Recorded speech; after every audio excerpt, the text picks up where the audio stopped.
नमस्कार। प्रभात साक्षी न्यूज नाटक और आप सभी का स्वागत है। दिल्ली की बीजेपी सरकार ने आज अपना पहला बजट पेश कर दिया। वित्त मंत्रालय भी संभाल रही मुख्यमंत्री रेखा गुप्ता ने वित्त वर्ष 2025-26 के लिए 1 लाख करोड़ रुपए का बजट पेश किया, जिसमें बिजली, सड़क, पानी और संपर्क सहित 10 क्षेत्रों पर ध्यान केंद्रित किया गया है। रेखा गुप्ता ने इसे ऐतिहासिक बजट करार देते हुए इस बात पर जोर दिया है कि भ्रष्टाचार और अक्षमता का दौर अब समाप्त हो गया है, क्योंकि सरकार ने पूंजीगत व्यय को दोगुना कर 28,000 करोड़ रुपए करने का प्रस्ताव किया है। रेखा गुप्ता ने विधानसभा में बजट पेश करते हुए कहा, यह कोई साधारण बजट नहीं है। यह बजट पिछले 10 वर्षों में बर्बाद हुई दिल्ली के विकास की दिशा में पहला कदम है। पिछले एक दशक में दिल्ली विकास के हर पहलू में पिछड़ती चली गई। पिछली सरकार ने राष्ट्रीय राजधानी की आर्थिक स्थिति को बर्बाद कर दिया। बजट में मुख्य तौर पर यमुना नदी की सफाई और पुनरुद्धार पर ध्यान केंद्रित किया गया, जो साबरमती रिवर फ्रंट परियोजना से प्रेरित है। सरकार ने यमुना की सफाई के लिए 500 करोड़ रुपए आवंटित करने का प्रस्ताव किया है, जिससे यह सुनिश्चित होगा कि 40 सीवेज ट्रीटमेंट प्लांट के विकेंद्रीकरण के माध्यम से केवल उपचारित पानी ही नदी में जाए। इसके अलावा एसटीपी की मरम्मत तथा उन्नयन के लिए 500 करोड़ रुपए और पुरानी सीवर लाइन को बदलने के लिए 250 करोड़ रुपए निर्धारित किए गए हैं। वहीं स्वच्छ पेयजल और स्वच्छता पर भी विशेष ध्यान दिया गया है तथा संबंधित परियोजनाओं के लिए 9,000 करोड़ रुपए आवंटित करने का प्रस्ताव है।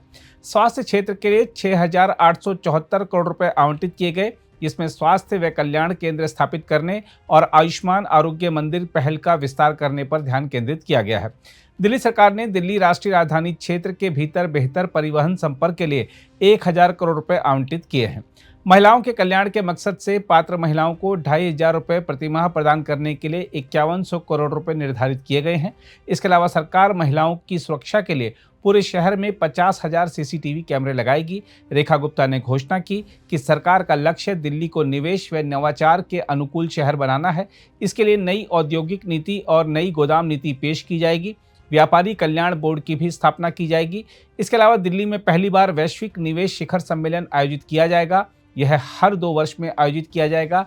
इसके अलावा लघु उद्योगों को सहायता देने के लिए मधुमक्खी पालन सहित कौशल विकास कार्यक्रमों के लिए 50 करोड़ रुपए प्रस्तावित किए गए हैं। सरकार ने झुग्गी बस्तियों के विकास के लिए 696 करोड़ रुपए और पूरे शहर में 100 अटल कैंटीन स्थापित करने के लिए 100 करोड़ रुपए आवंटित करने का प्रस्ताव किया है। मुख्यमंत्री ने कहा, हमारे और उनके यानी आम आदमी पार्टी के बीच बहुत अंतर है। आपने यानी आम आदमी पार्टी ने अपने लिए शीश महल बनाया, हम गरीबों के लिए मकान बनाएंगे। आपने लाखों रुपए के पॉट शौचालयों में लगवाए, हम झुग्गी बस्तियों में लोगों के लिए शौचालय बनवाएंगे। शिक्षा के मुद्दे पर रेखा गुप्ता ने आम आदमी पार्टी की पिछली सरकार पर हमला बोलते हुए आरोप लगाया कि वह शिक्षा की गुणवत्ता के बारे में लोगों को गुमराह कर रही थी। उन्होंने आरोप लगाया कि आम आदमी पार्टी सरकार ने 9वीं और 11वीं कक्षा में कई छात्रों को उत्तीर्ण कर दिया ताकि उनके 10वीं और 12वीं के नतीजे बेहतर दिखें। उन्होंने कहा कि शिक्षा प्रणाली में सुधार के लिए सरकार पीएम श्री स्कूल से प्रेरित होकर नई शिक्षा नीति के अनुरूप सीएम श्री स्कूल शुरू करेगी। हम आपको बता दें कि वित्त वर्ष 2025-26 के बजट में इन स्कूलों के लिए 100 करोड़ रुपए आवंटित किए गए हैं। इसके अलावा दिल्ली सरकार 10वीं कक्षा पास करने वाले 1200 विद्यार्थियों को मुफ्त लैपटॉप उपलब्ध कराएगी और इसके लिए 750 करोड़ रुपए आवंटित किए गए हैं। मुख्यमंत्री रेखा गुप्ता ने नरेला क्षेत्र में एक नए शिक्षा केंद्र की भी घोषणा की है। मैंने कहा कि भाई जब सबसे बड़े अमाउंट का बजट है तो भाषण भी लंबा होना जरूरी था। अब जितना बड़ा बजट होगा उसमें उतने ही बिंदुओं का समावेश और उतनी योजनाएं, उतना ही पूरा कार्यों का व्याख्यान भी होगा।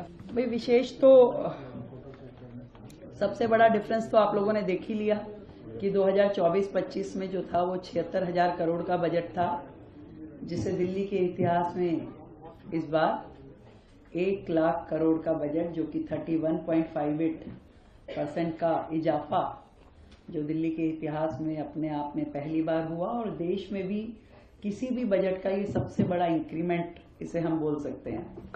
और हर हेड में, मतलब आप जिस भी हेड में आप देखेंगे, हर जगह हमने उसको आगे की तरफ लेके गए हैं, यहाँ तक कि बहरहाल जहां तक बजट पर आ रही राजनीतिक प्रतिक्रियाओं की बात है तो आइए पहले देखते हैं सत्ता पक्ष के लोगों ने क्या कहा, फिर आपको दिखाएंगे विपक्ष की प्रतिक्रिया। देखिए, ऐतिहासिक बजट है। 1 लाख करोड़ रुपए का। इतनी बड़ी बढ़ोतरी कभी भी दिल्ली के इतिहास में देखने को नहीं मिली है। और इसमें और भी ज्यादा खास बात यह है कि इसमें दिल्ली के सीवर लाइनों के लिए, पानी की लाइनों के लिए जल बोर्ड को जो 9,000 करोड़ रुपए दिया गया है, सारा सीवर और पानी का सिस्टम ठीक करने के लिए, पीडब्ल्यूडी को जो फंड दिया गया है, पुल बनाने के लिए, फ्लाईओवर बनाने के लिए, सड़कें बनाने के लिए, जो फ्लड डिपार्टमेंट को नालों की सफाई का पैसा दिया गया, ये इंफ्रास्ट्रक्चर पर जो फोकस किया गया है दिल्ली में, ये फोकस कई सालों से मिसिंग था। दिल्ली का इंफ्रास्ट्रक्चर पूरी तरह से ठप हो गया था।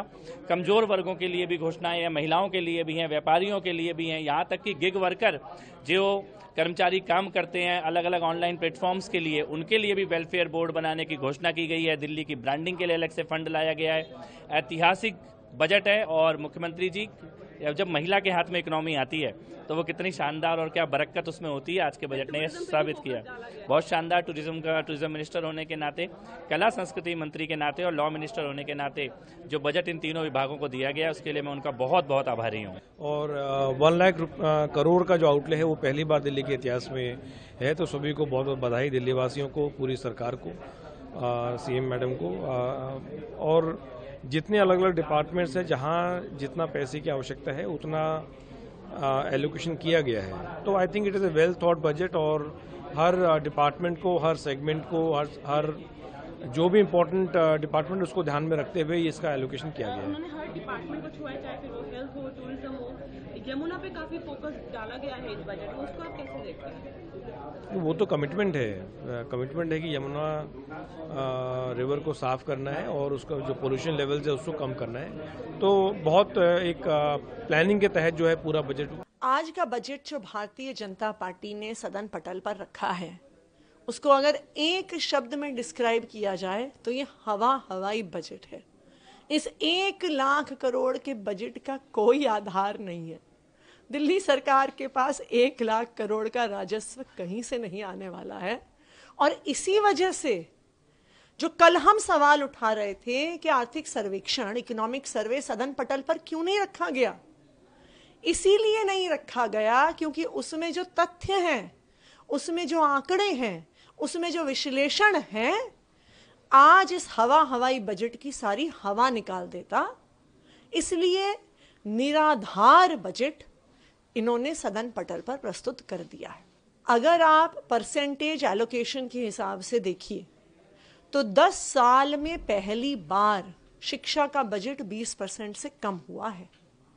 पहली बार मात्र 19% बजट शिक्षा को मिला है। ये क्या दिखाता है कि भारतीय जनता पार्टी का इरादा है दिल्ली के सरकारी स्कूलों की व्यवस्था को ध्वस्त करना। पहली बार स्वास्थ्य का बजट मात्र 13% पर रह गया है। ये दिखाता है कि आज जो दिल्ली के हर व्यक्ति को सरकारी अस्पताल में, मोहल्ला क्लिनिक में फ्री इलाज मिल रहा है, उसको खत्म करने का भारतीय जनता पार्टी का इरादा है। और तीसरी बात, दिल्ली की साफ सफाई की व्यवस्था को ध्वस्त करने का एमसीडी का बजट 1500 करोड़ से कम कर दिया पिछले साल से इस बार भारतीय जनता पार्टी ने। तो इस बजट के माध्यम से भारतीय जनता पार्टी ने अपना इरादा दिखा दिया। सरकारी स्कूलों को बर्बाद करिए, सरकारी अस्पतालों और मोहल्ला क्लिनिकों को खत्म करिए और दिल्ली में साफ सफाई की व्यवस्था को ध्वस्त करिए। मुझे एक्चुअली लगता है भारतीय जनता पार्टी को एहसास नहीं हो रहा है कि चुनाव खत्म हो गया है और वो चुनाव जीत गए हैं। अब उन्होंने सरकार बना ली है। अभी भी वो अपना 90% समय सिर्फ अरविंद केजरीवाल जी को और आम आदमी पार्टी को गाली गलौच देने में बिताते हैं। मेरा उनसे आग्रह है, चुनाव खत्म हो गया, आप चुनाव जीत गए, अब दिल्ली की जनता आपसे काम चाहती है। दिल्ली की जनता इंतजार कर रही है कि आप अपने काम के ब्लूप्रिंट को रखिए, जुमलेबाजी मत करिए, गाली गलौच मत करिए। अगर आप इस बजट को देखिए तो अगर एक लाइन में इस बजट का वर्णन किया जाए तो काम कम, जुमला ज्यादा, और दिख गया है कि इनका 5 साल सिर्फ गाली गलौच का है इरादा। अगर आप भी लेना चाहते हैं देश दुनिया की तमाम जानकारी तो आज ही सब्सक्राइब करें हमारे चैनल को। साथ ही नीचे दिए बेल आइकन को जरूर दबाएं ताकि हर अपडेट आप तक पहुंच सके।